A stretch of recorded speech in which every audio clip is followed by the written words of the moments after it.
UP ప్రభుత్వ cabinet సమావేశం బుధవారం మహాకుంభమేళాలో జరగనున్న ప్రాంతంలో నిర్వహించారు.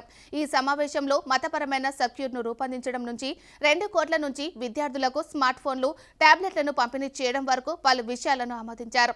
అదే సమయంలో మంత్రిమండలి సమావేశంపై ప్రతిపక్ష పార్టీ ఎస్పీ అధినేత అఖిలేష్ యాదవ్ చురకలంటించారు.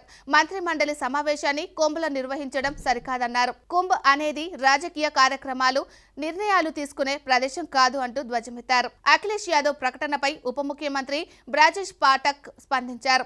అఖిలేష్ పూర్తిగా సనాతనకు వ్యతిరేకంగా మాట్లాడుతున్నారని ఆయన అన్నారు.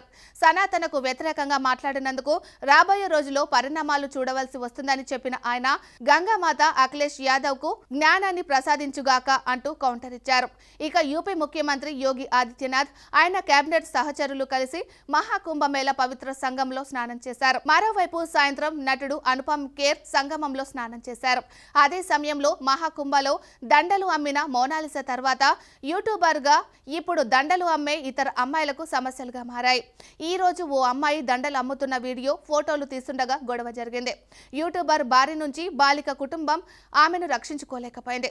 ప్రస్తుతం కుంభమేళాలో యూట్యూబర్ల హంగామా ఎక్కువగా కనిపిస్తోంది.